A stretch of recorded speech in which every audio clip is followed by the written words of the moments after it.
Hey friends, welcome back to another episode of Going Nuclear. I'm here with Mohan, who is the Director of Operations at the Darlington Nuclear Power Plant at Ontario Power Generation. He does a super important job operating a nuclear facility with 4 reactor units and producing almost quarter of a province's electricity. Neil, welcome. First of all, nice to meet you there, Osama. Sure. Really a pleasure to be here. It really is. Thanks for everything that you do for nuclear advocacy, as well as thanks for everything you've done for the podcast and just getting the word out there. So, Osama, maybe I'll tell you a little bit about Darlington operations. A bit of an opportunity to share my experiences and really what we do at Darlington from a operator perspective, things we do on a day-to-day basis, keeping the lights on 24/7. So I'm the director of operations at Darlington. I've got about 400 folks under me. That includes field operators, licensed operators, shift advisors, assessing, planning type folks, and including some levels of management within my team. And when I say licensed, that means someone who has a federally approved piece of paper that says you can operate this nuclear power plant. And that goes through 3-4 years of testing there. And so as part of my job, my accountabilities are to operate the nuclear power plants, the 4 sites you'd mentioned, producing 20% of Ontario's power from that one site alone. Of course, we have a number of different accountabilities as well, including the fact that we are seeding and harvesting isotopes on a day-to-day basis for cancer saving, either medical imaging equipment, various pieces of detection for cancers, as well as the fact that we produce the cleanest and purest form of helium-3 from a tritium removal facility, which at one time was considered to be a byproduct of the CANDU process, but now is a very important element that is shipped across the world from the Large Hadron Collider to research facilities in the United States. So big portfolio, proud to be part of that team. And most importantly here today, looking to make sure that I'll say your audience, your viewers, knows and understand a little bit about operations and how exciting the plant can be when you get into these roles and be part of that day-to-day, making sure that the power plant stays on for everyone in Ontario. So maybe just a little bit of background about me, Osama. So, I graduated from McMaster University as a chemical engineer. And when I completed school, I was thinking, holy, this is so much paperwork, so much design calculations. It was difficult. Didn't like it as much. I thought that I might have to pivot my career. I did an internship in an oil and gas facility in Sarnia, and I will say it changed my whole perspective on what engineering was. I was able to, in real time, see the plant, feel the plant, touch the plant, and it gave me an appreciation for the engineering that we learned about in school to how we apply it to real world. So when I completed schooling, I went back to oil and gas. And then as I'll say the landscape changed, I decided to make a bit of a career shift from working in the oil sands to nuclear power plants. When you work as an engineer in a nuclear power plant, everyone's got a very specific role. And when you're in the engineering roles, sometimes you just don't get as much of that hands-on experience as you would like. And so as a result, one of the most inspiring moments was when I was doing one of my engineering roles, and one of the shift managers, the people who licensed operate the plant, calls me into their office, asked me some questions, and I was in awe of that knowledge, that understanding of the plant, the cross-functional engagement, the way he could command and control a team. And I was like, I need to be in this place. In the nuclear power plants, arguably one of the most important roles is to be as close to the reactor face as you can. And while we can't necessarily be in front of the reactor face on power, you can certainly be in the control room. So as soon as I got to OPG, I thought my goal is to find a way to get to the operations. I want to be in the plant as much as possible. I want to learn about everything. I want to know the interactions between this system and that system.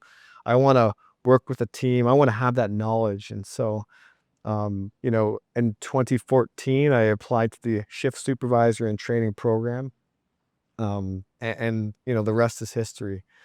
What I'll share is, the Shift Supervisor and Training Program is something that I think everyone should really consider when you're working in a nuclear world. What it is effectively a 4-year program for which you go back to school, something that I found difficult, but became more real and more practical as I worked through the different courses. But you learn about every single system in the entire plant, how it works, the interactions, the trip set points, the logic. You go walk those systems down. Now you've put practical knowledge to real life plant scenarios. Then you go into some additional systems on leadership, response to challenging environments.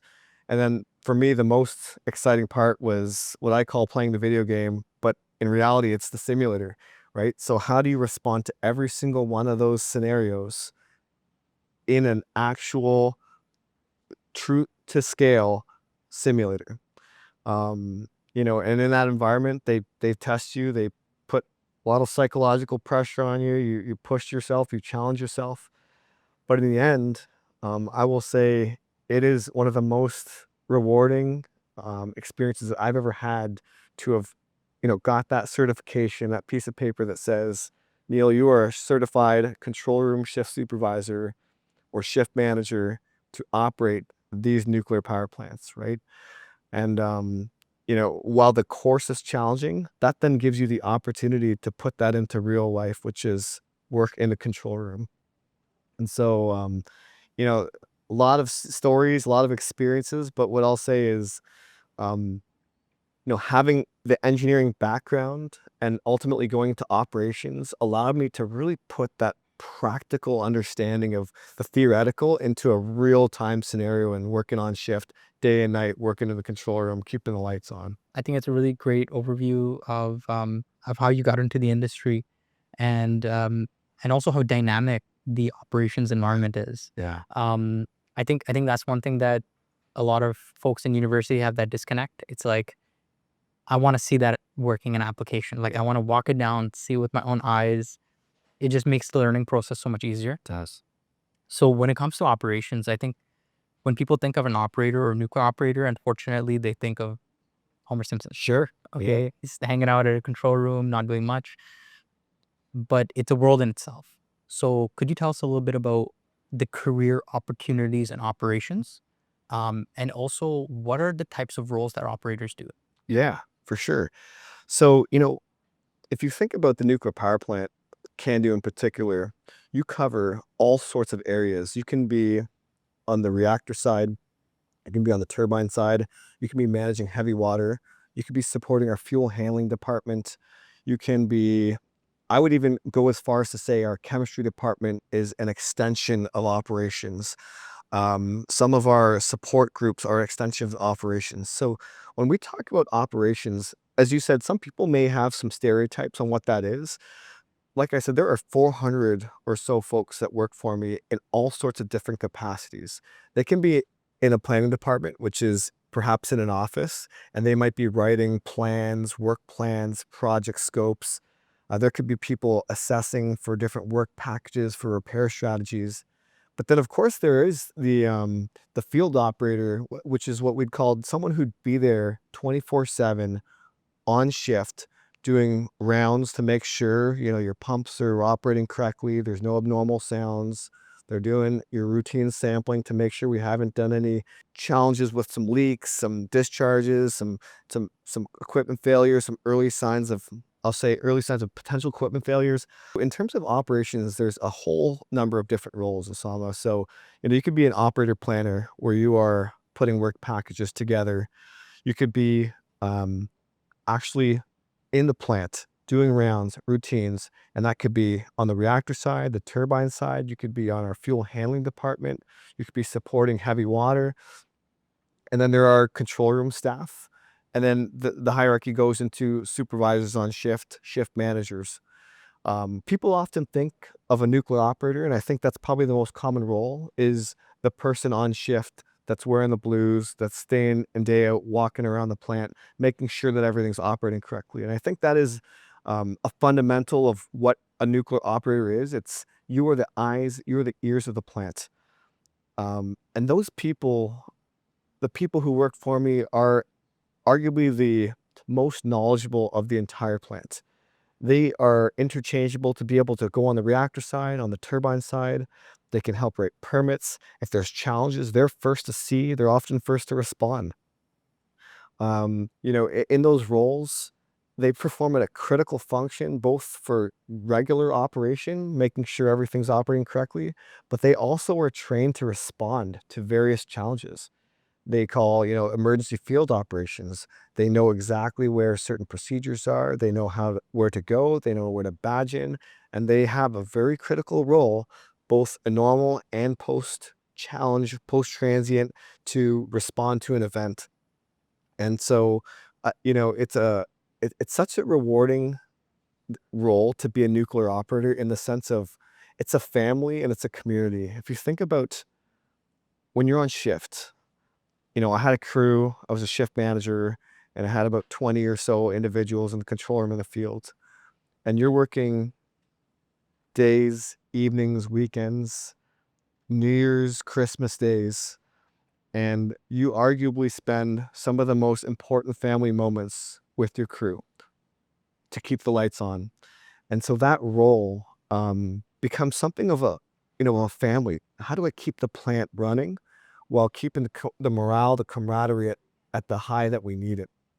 So that operator, you know, um, while performs a number of routine function, also very quietly, unbeknownst to the public, is also keeping those plants at high power on a day-to-day basis.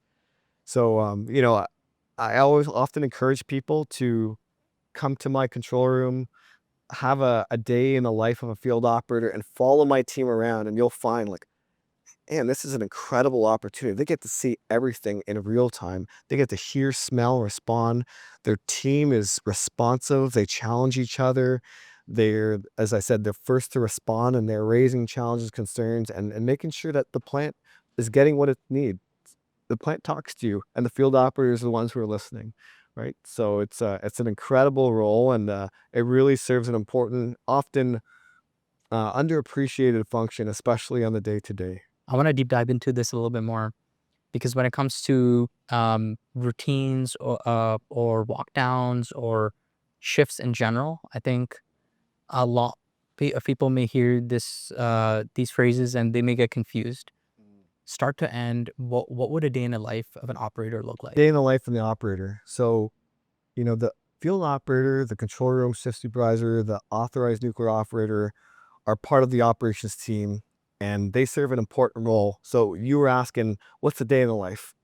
So, one of the great things about being a field operator is you are part of the emergency response organization, which means you serve a minimum complement role to serve and respond to any challenges to the nuclear power plant. So you get a great parking spot as a result of that. So when you park in that parking lot, yeah, you're gonna walk in at 6:30 in the morning or 6:30 p.m. because you're covering 24/7.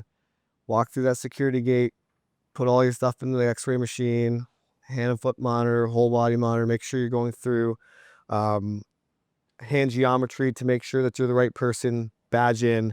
Now you're through security. That's about 10 minutes, but that shows the rigor in which we have to ensure we've got the right people walking into our nuclear power plant, keeping it safe for the community. Of course, at Darlington, you do have a little bit of a walk down a tunnel to our operations service building, or OSB, and then you're going to walk in through a couple radiation monitors to get your way to either the control room or the field offices, for which you're going to get someone waiting for you so they can go home and ultimately get their 12 hours of sleep before they come back in for their next shift. So that field operator, that licensed operator, they're relieving someone, meaning because this is a 24-hour role, they're going to get turnover. And turnover means that person that had worked the night shift is going to produce a report of everything they saw, everything they did, the activities that they performed, and some of the upcoming activities that we need to progress. And part of that turnover takes about half an hour or so, just gives the incoming person a bit of the lay of the land on what's happening on their units at their station. And I think it is important to recognize when that turnover takes place, that's almost like a handshake and ownership to say, hey, so and so, this unit 2 turbine side is yours today. You own it. And that's a level of accountability and ownership that really comes with the operations team. So for that 12 hours, that is theirs for the day. So now they've got their assignments, they've got a rough understanding of what's happening on the units. They'll get we'll then reconvene in amongst the whole operations team, the crew, or the family as I'd call it.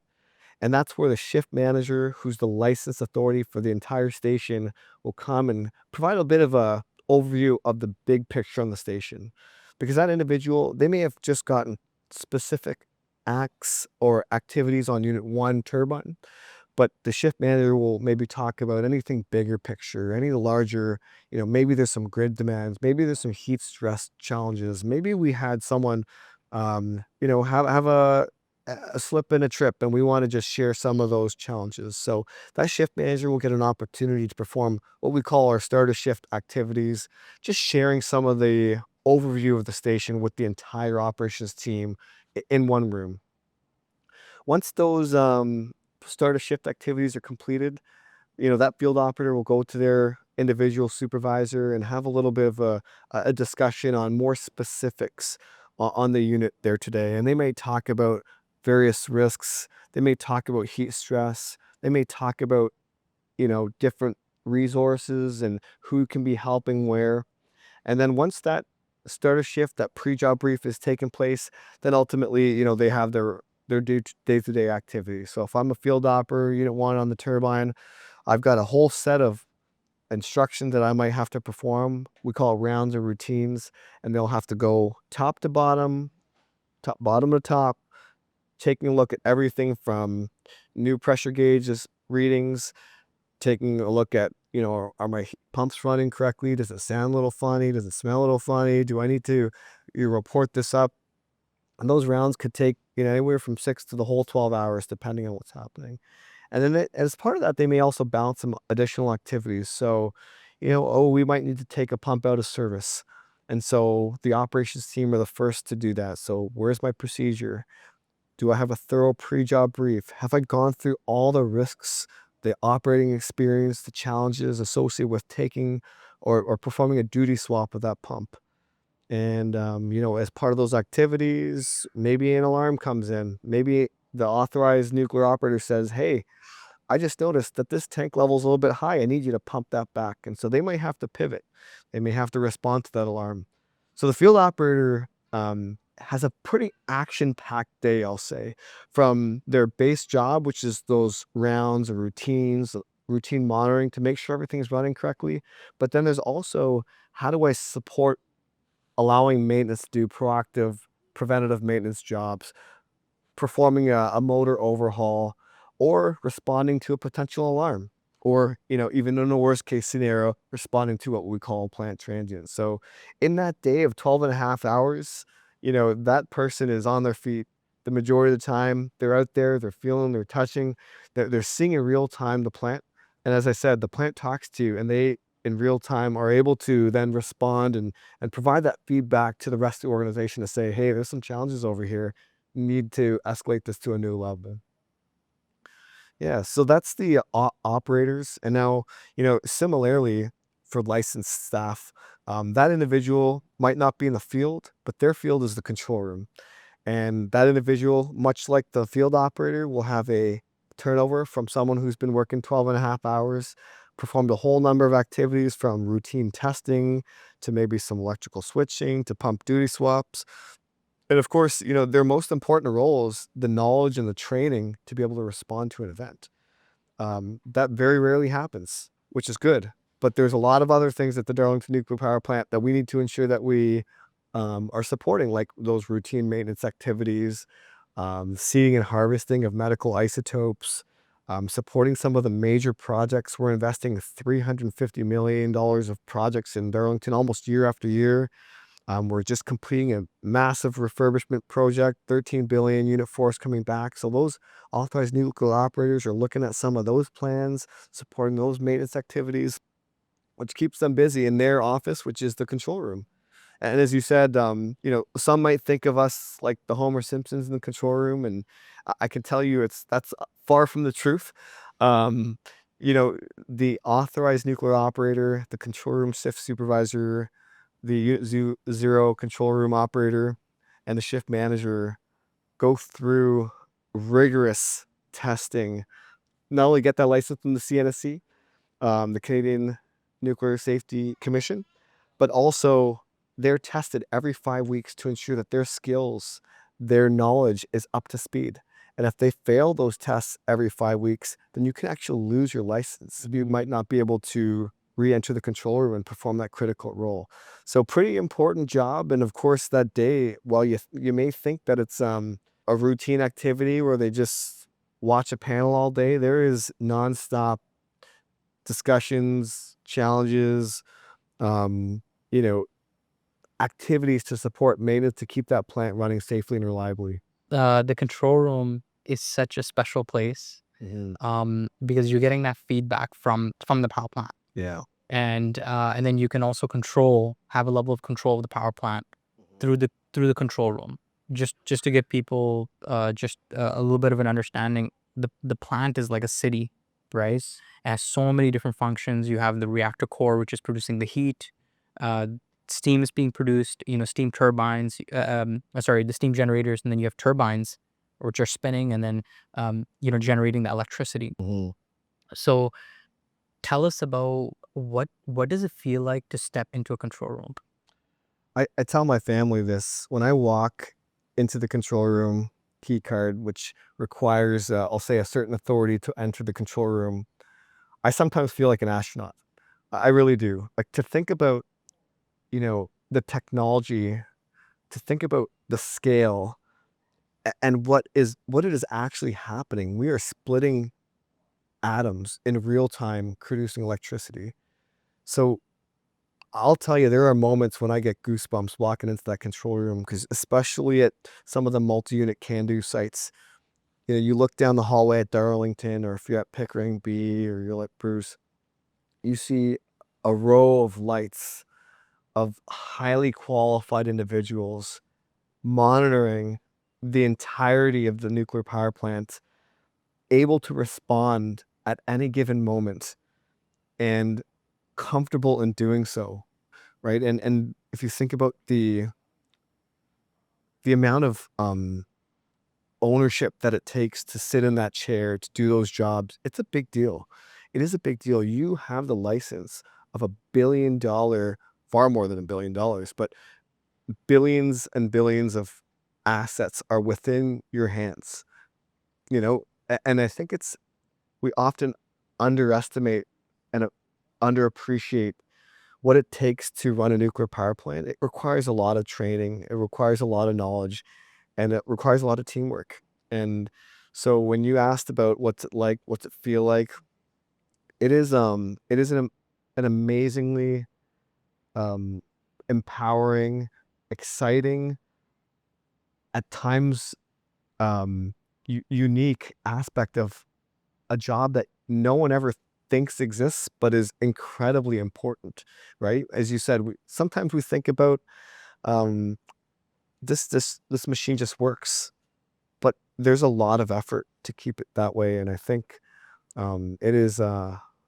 yeah, like I said, it gives me goosebumps just walking into the control room a lot of the time.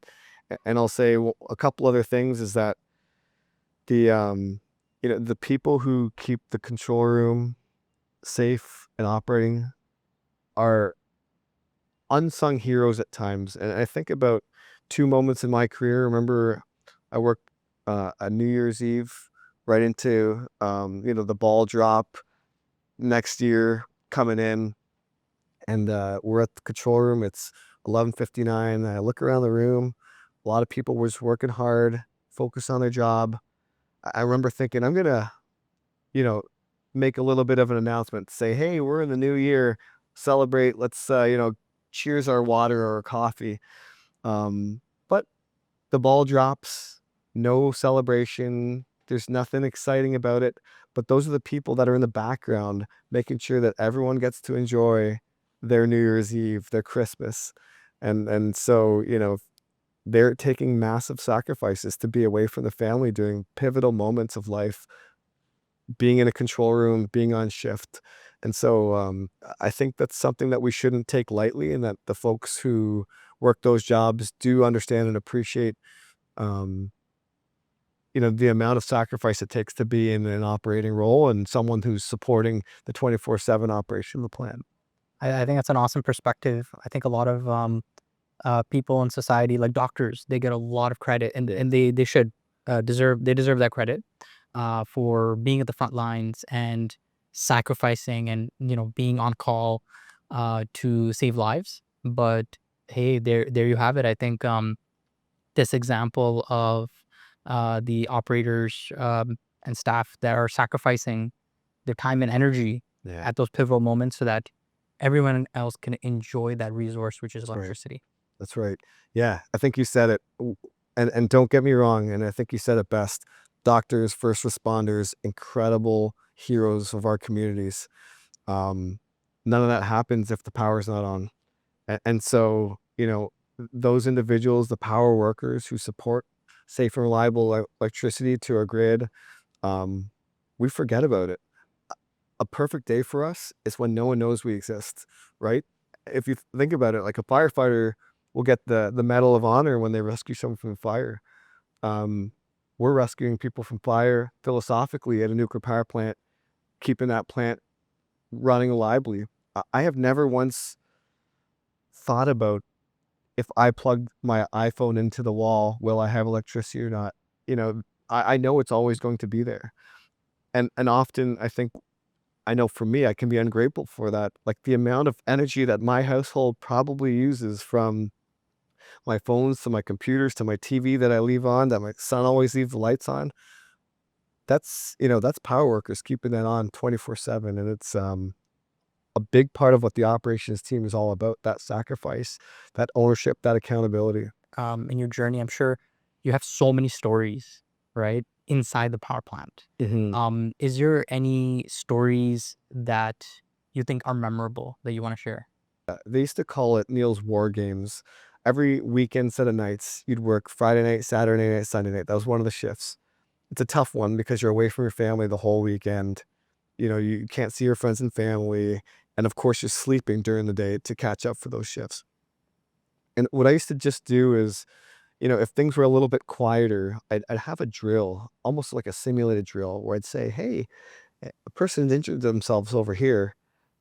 I have my emergency response team, I have a security team. And I said, I want you to go find them, to rescue them, to support them, bring them back to me and respond to this event.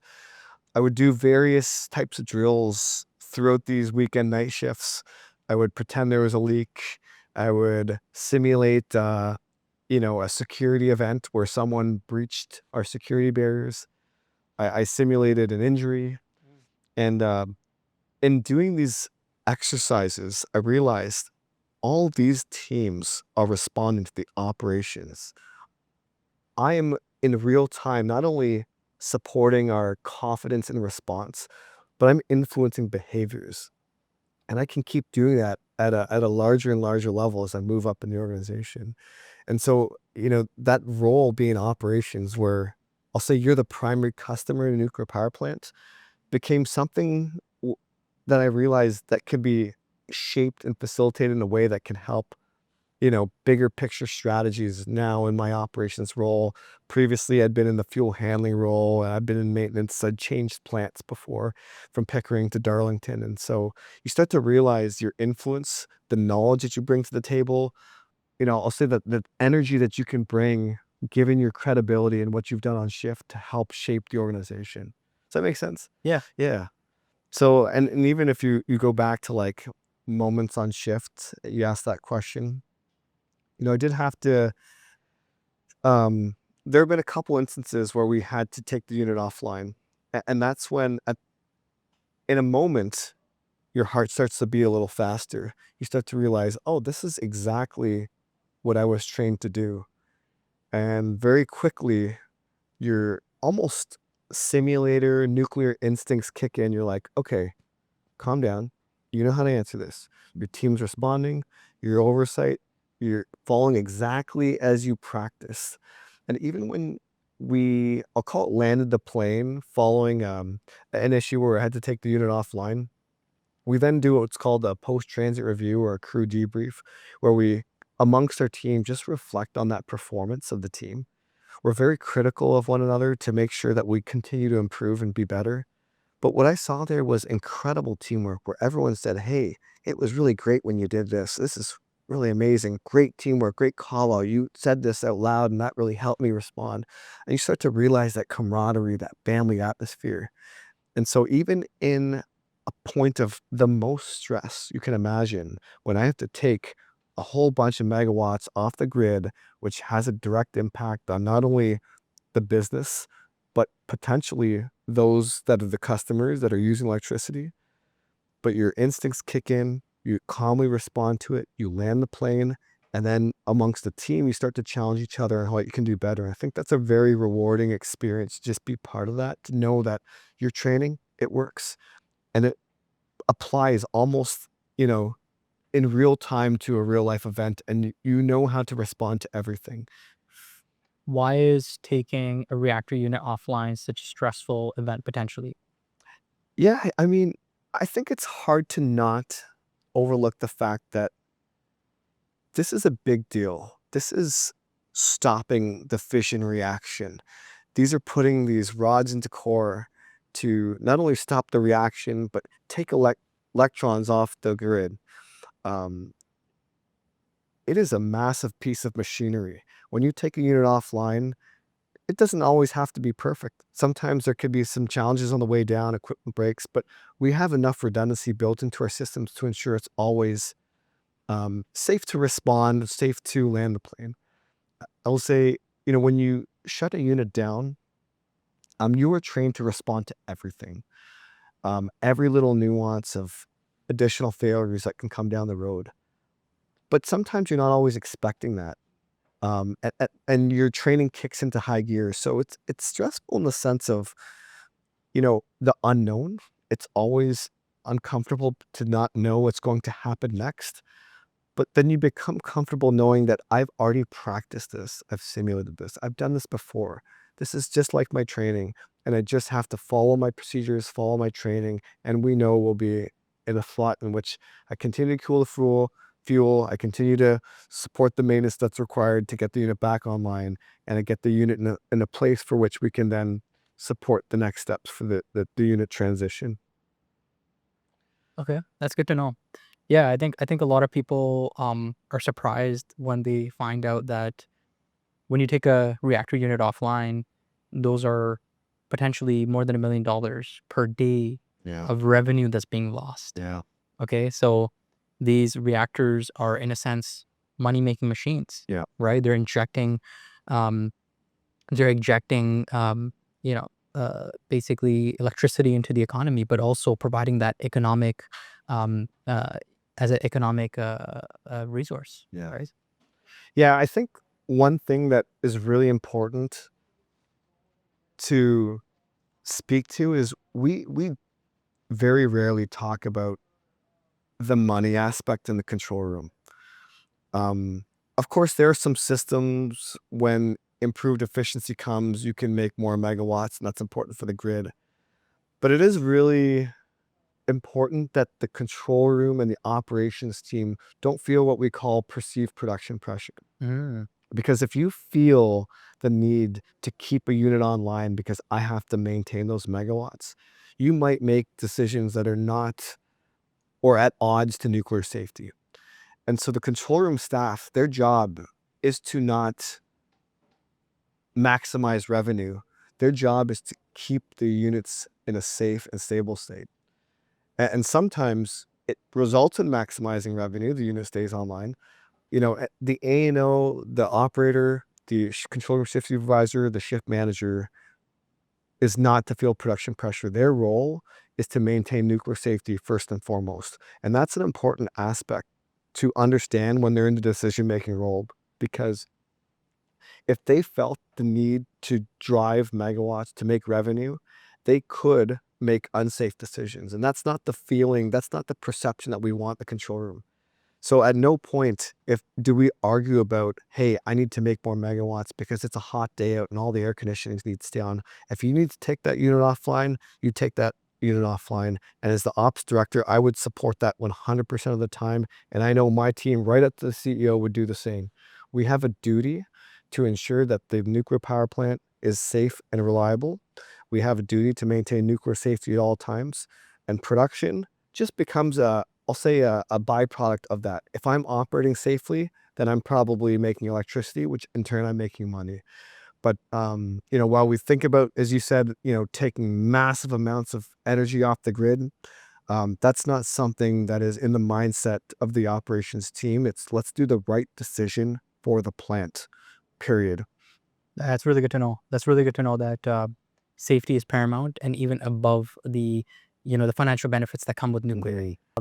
Let's jump into the world of medical isotopes Sure. or radioisotopes. Sure. I know when it comes to reactors across the world, CANDU is super unique where it can produce electricity, but it can also be used to produce radioisotopes, which are processed into medical isotopes. And that is just mind blowing feature of CANDU. So um, tell us about that feature and what role does operations play in that? Yeah, I think one of the most exciting parts about being at a CANDU plant is over time we've started to realize the different byproducts, the different opportunities that our fleet of CANDU nuclear stations can present to the world. So, as an example, tritium at one time would be considered a very unwanted byproduct of having a heavy water reactor. Now, at the Darlington Nuclear Facility, we have what's called a tritium removal facility. We've had it for a number of years.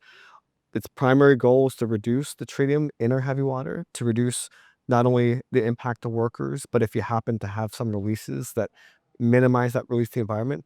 But now we take that tritium and we make some of the purest tritium in the world that is shipped across from the Large Hadron Collider to nuclear research to medical isotopes. In addition to that, we actually realized some additional gains in our tritium removal facility around helium-3. Again, one of the purest forms of helium-3 that can be found in the world, produced here in Canada at our Darlington nuclear site. So then going to your question about isotopes. So we have been um, part of the isotope business for some time. At Pickering, in its earliest stages, we harvested cobalt from our shut-off rods or adjusted rods. We used specific um, outage activities to harvest this cobalt-60 to support the medical isotope field. That is a very difficult process because you take an outage maybe every 2 years, could be even longer. What is an outage? Oh, good question. So, unit outage, every couple of years, you need to do some really important maintenance to keep your reactor safely operating. Some of those maintenance activities are proactive motor replacements. Some of them are just analysis. How does my pressure tube look? Is it aging at the right rate? Are our equipment and components, does it have the right wall thickness? Do some of our pumps need some additional maintenance that could not normally be done while online. And so every couple of years, we may take an outage. We will take an outage. And in those outages, we have opportunities. One of those opportunities was always to harvest cobalt using the reactor core to effectively irradiate a rod, pull out of the reactor core, take some of that irradiated targets and send it off to various medical facilities. That's a challenging job. Why? Because not only do you have to be, going into the reactor buildings to pull out irradiated rods, but you can only do it every couple of years. And so if you think about the quantity that we're producing is probably not as much as the demand needed in the medical world. And so at Darlington and operations in particular, we have a critical role now that has now become an important business avenue for our company, which is medical isotopes. We have a very unique system proprietary to Darlington Unit 2 right now, where in real time online, I am sending what we call targets through a number of systems, ultimately into the core. We call it seeding. We let it seed just like a plant. And then we harvest that seed and we pull it out, we put it into a flask, we send it to a facility. They do a bunch of tests. They take the right actions to put it in a way in which we can now send it off to whether it's a cancer detection facility or cleaning of medical tools. So what once was a business of only generating electricity, now we're in the business of producing real-time isotopes on a weekly basis. And the operations team, the operators, my team, is a key part of that function. Right now, as an example, every Monday morning, we have a set dedicated group of operators who are focused on molybdenum 99. That they go on Unit 2, they get authorization from the authorized nuclear operator. They determine if there's any activities on the unit that would preclude us from seeding and harvesting these targets for the medical isotopes.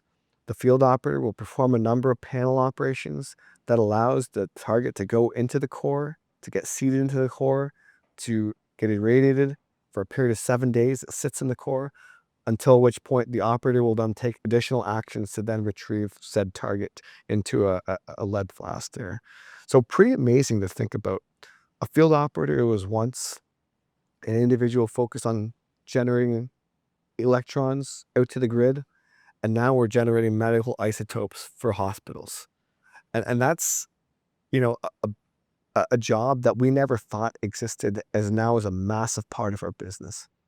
Yeah, it's mind blowing how while the reactor's operating, all of this is happening, Yeah. right? It really is really cool. You know, people often ask me, Osama, how do I become a licensed control room shift supervisor? How do I become a licensed authorized nuclear operator? How do I become a licensed shift manager? I want to be in the control room on the panels. And what I'll say is, as the operations director, at one time, we would often pick those that are closest to the station. We call them system engineers. They're responsible for a system, or the field operators who know the systems the best, who've gone through the training.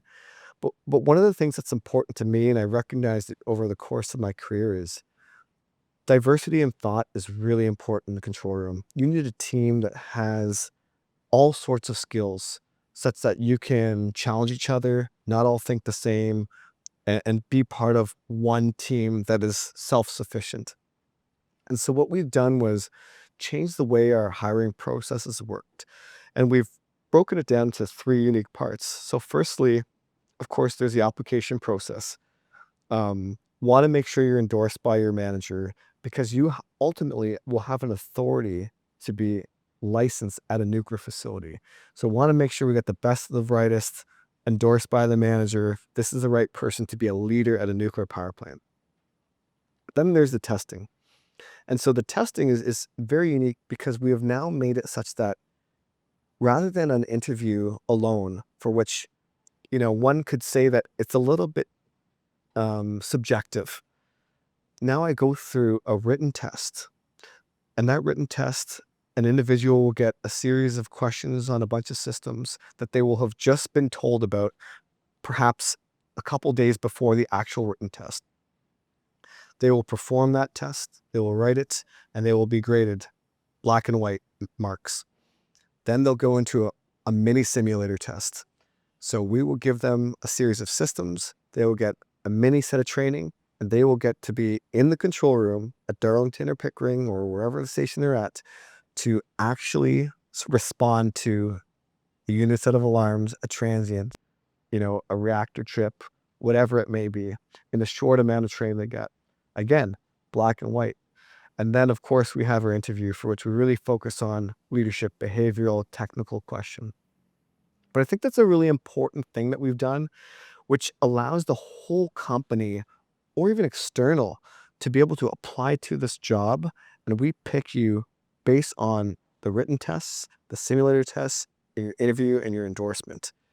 And that way, we are no longer subjective on who we're picking, but we have the right behaviors, the right technical attributes, the right understanding of what we're looking for. And what this has done is it's opened up our pool. We're no longer picking from a small group. Now the whole company is available to support the operations team. Because like you said earlier, a lot of people want to know what operations is about. They want to be in the control room. And people always thought, well, I'm in this part of the business.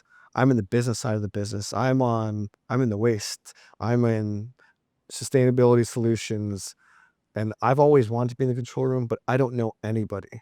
Well, now nothing stops you from applying to these types of jobs because we want the best candidates. We want to put you in the process. And, what I'll tell you is last year when I was hiring 10 new shift supervisors in training, there were a couple candidates that I would call were wild cards, meaning they didn't have the training, knowledge, or background, the experience. They hadn't interacted with a lot of shift managers, but they did so well on those tests that we thought these are going to be amazing leaders in the control room.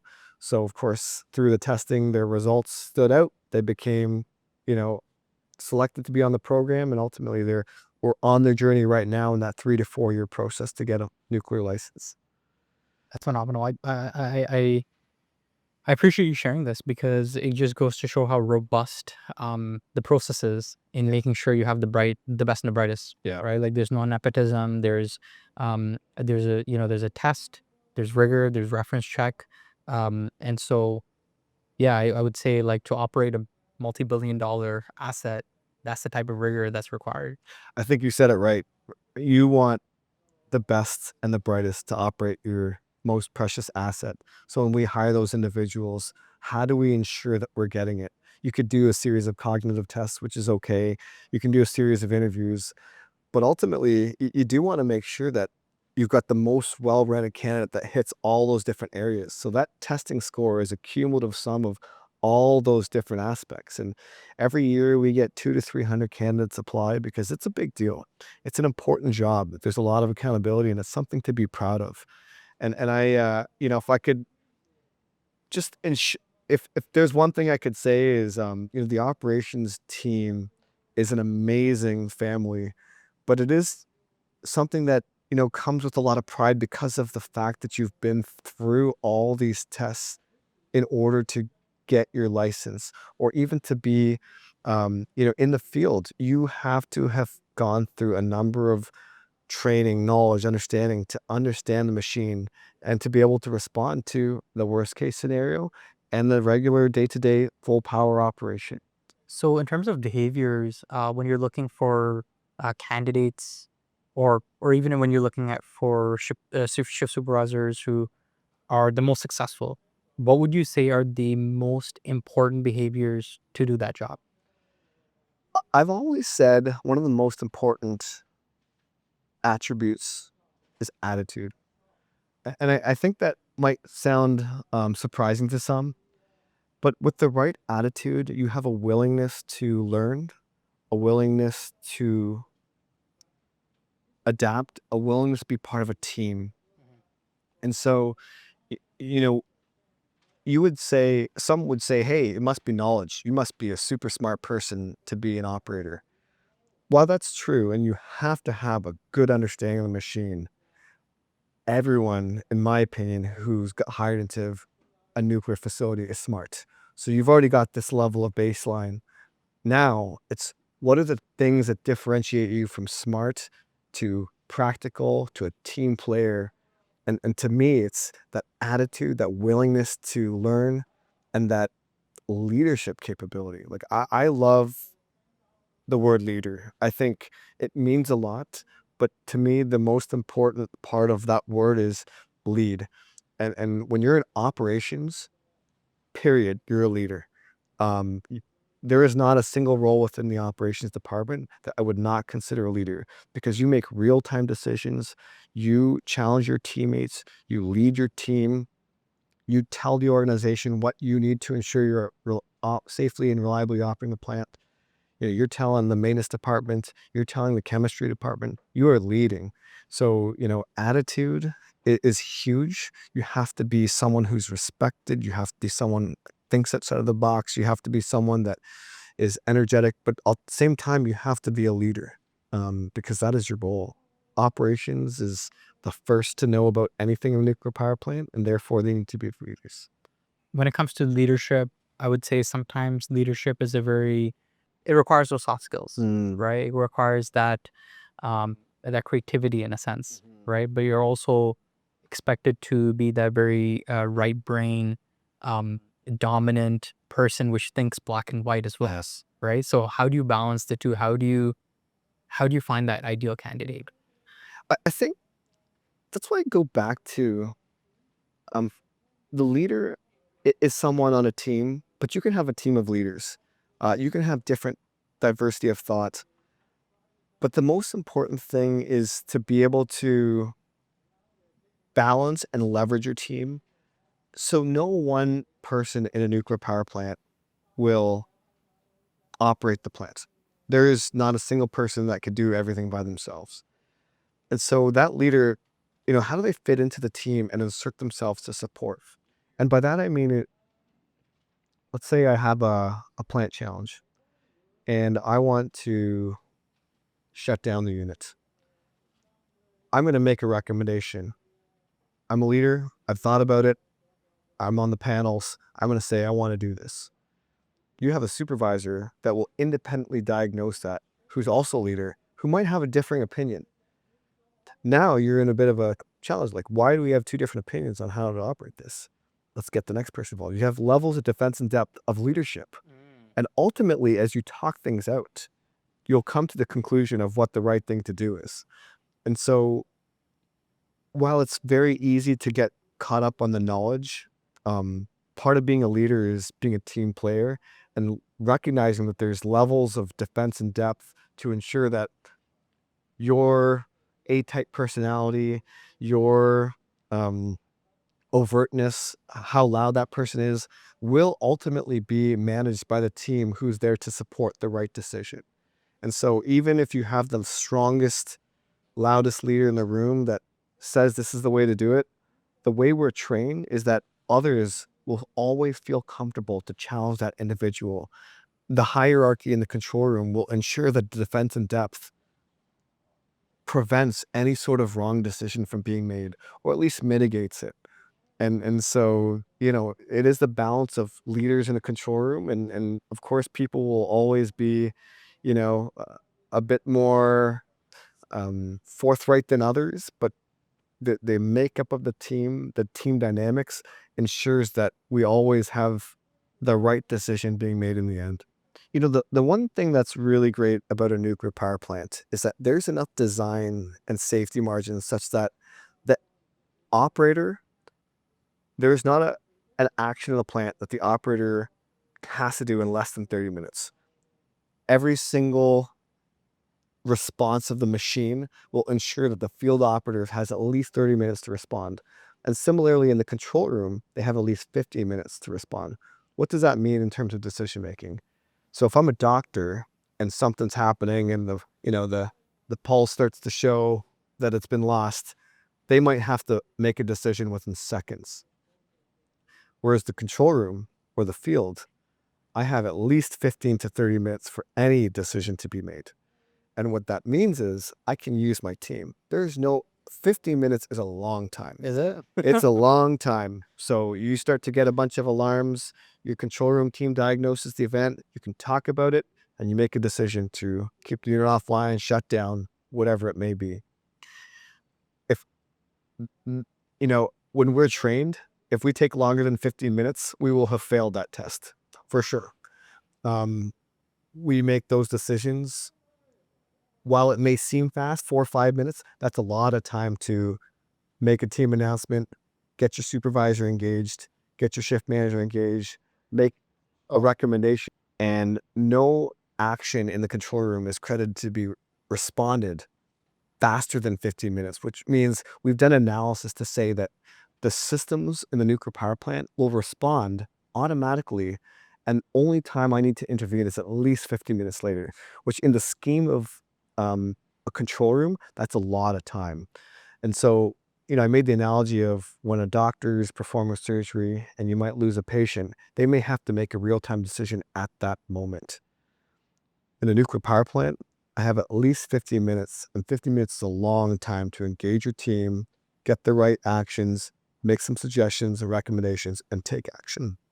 And so, the plant is very robust in that if I do nothing, there is a lot of automatic actions that will take place.